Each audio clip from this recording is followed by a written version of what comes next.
Short guys, after many years of lifting and a lot of neglecting of rotator cuff work, this is something that happens because the supraspinatus tendon as well as the subacromial bursa are just essentially being rubbed together and nothing is working properly. So a lot of times this can cause inflammation, tears, and strains, and oftentimes you feel it deep within the shoulder. It runs down the biceps, and that's why you're experiencing the pain, but here's how to fix it. So before we show you the things that you're gonna wanna do to avoid all this pain, we're gonna actually check to see how you know if you do have shoulder impingement. The first one is called painful arc, as you can see on the screen here.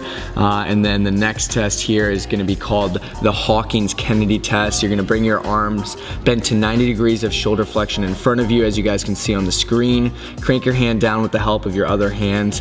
And you know, if this really bothers you, then you maybe have shoulder impingement. And last but not least, this is called Neer's test. You're gonna wanna raise your arm right out in front of you, thumb pointing downwards, and you may have shoulder impingement if this movement reproduces your symptoms. So as promised, we're gonna show you short and long-term fixes. This is the short-term one. You're gonna wanna do 5 to 6 reps against the wall. Once you get to the level of your shoulders, as you raise the elbows up and they come off the wall, you're gonna almost bring them together to try to further externally rotate the arm, as you guys can see on the screen here. By doing this, simply put, you're gonna be temporarily activating the rotator cuff, allowing you to reposition the head of the humerus to where it should be, therefore clearing more room to allow you to raise your arm above your head without any kind of pinching. So this is good while you're working out if you're feeling any kind of pain. First up, really simple, really obvious, but a lot of people don't tend to do the most obvious things. If it hurts, stop doing it. If it's a very sharp pain, you want to avoid this. Usually uncomfortable pain, sometimes you can push through, but not always. Especially with this issue, this is more prevalent. You got a ball and socket joint here. This is something that is really sensitive, and you don't want to worsen the issue. So if you're sleeping on your shoulder, on the bad shoulder, just stop doing that. It's as simple as it sounds. Doing these constant little things, you know, they're going to compound and become worse. So if you're bench pressing and it hurts when you're bench pressing heavy, it's better just to cut it off, spend some time doing the rehab, do the exercises we're about to show you, and then kind of build it back up, get to where you are comfortable to do these exercises. Tip number 2, we've got to simply reduce inflammation. So if there's excessive inflammation, everything's just gonna really be disturbed, it's gonna bother you, and our goal here is to get that inflammation to go down, to subside, so that way we can move on to other movements to help you guys out. So there's a couple of ways to do this. You can go online, go to your local drugstore and buy some anti-inflammatory gel and apply that a couple times daily. On top of that, I'd highly recommend, and this is something I've been doing a lot lately, is just hot cold therapy for a couple times a day, 10 to 15 minutes.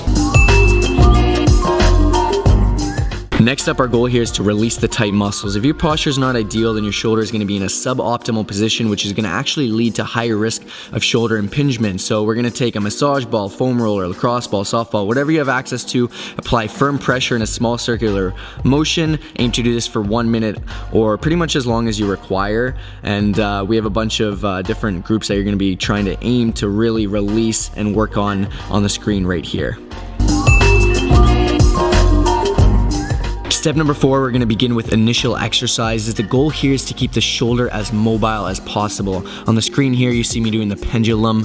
You're going to lean over to allow your arm to dangle underneath you. Use the momentum of your arm and swing from side to side, forwards, backwards, circles, and you can do 10 repetitions each. Next up, we've got forward leans. This is fairly simple. Just place your hand on the back of a chair, lean forward as you bring your arm in an upwards direction, and do this as much as you can without reproducing any pain, and you can repeat 20 times or just hold for 20 to 30 seconds. So next up, we have rotations. You're gonna wanna bend your elbow to 90 degrees, keep your elbows in contact with the side of your body, and proceed to rotate your arms outwards and inwards, and allow the shoulder to move as much as you can, once again, without reproducing any pain, and repeat 20 times. So number 5, you're just going to go ahead and get a low resistance band. They're usually red, they can be a bunch of colors. They're pretty narrow here, it's maybe about 1 inch. And what you're going to do is just do this as an activation or warm up for any upper day, or even take the time to do these exercises at home. So first off, I'm doing external rotations with the band. As you can see, I'm nice and postured, I'm squeezing my abs, I have that elbow nice and tight, and I'm opening up my rotator cuff as much as I can, as far as I'm comfortable to. If you have severe pain, you definitely want to tease it out and do it at your level. Furthermore, you want to do it with control throughout the movement. You don't want to be jerking and just throwing your arm around. This is foolish, and this is how you're going to cause more damage. So do it with control, make sure you have everything tight, and you're really just working on opening it up and improving as you go on. Now you can do this also internally. As you can see, I'm doing internal rotation here, working at the opposite effect. Furthermore to that, some other great movements, as you can see, which I'll demonstrate now on screen. or shoulder dislocation. So you're gonna start with it in front of you, you're gonna come up overhead, try to spread it, come all the way back to your back. Once again, come up and spread. This is a little more advanced, and if you have serious shoulder injuries, I would avoid this. So definitely make sure you're being okay, and definitely make sure your doctor says you're okay to do these movements before you jump into them. So you're gonna come overhead, stretch it out right back, come down, and this is really gonna wake and open up that shoulder. Another thing you can do is kind of warm up the rear delt's chest and just pull in, and just do some of these quick movements to get everything activated, warm, and just get that joint moving, and just work on its kind of ability to withstand this and grow, and you'll get some muscular endurance and some muscular strength out of it. So these are gonna make a yard of difference. Definitely implement these. So on top of the exercises Josh just showed you, we're also gonna do a couple more. This is gonna be focused on isometric training here. This is called the external rotation, and this is to make sure you don't aggravate the inflammation in your shoulder. It involves strengthening your shoulder muscles without moving. Keep your elbows tucked into the side of your body, pull the resistance band away from your body, and you're gonna hold this position for 30 seconds, do it 3 times. Next up, we're focusing on anti-impingement training. Guys, if the shoulder bone is not centered in the shoulder joint, it can often move in an upwards position, and this can lead to the impingement of the structures in the subacromial space. So that's why we want to really focus on humeral head depression here.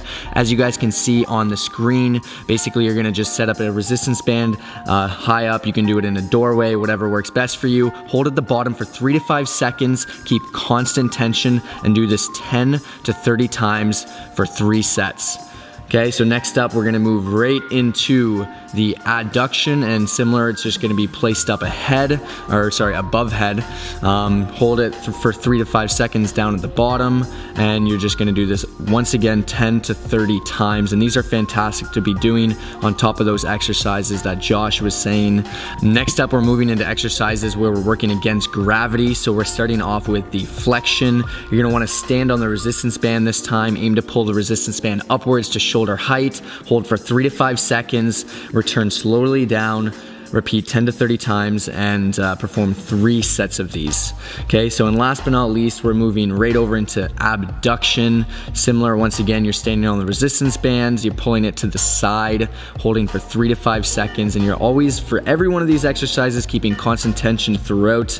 And once again, 10 to 30 times, perform 3 sets of these, and you guys will be well on your way to strengthening that rotator cuff.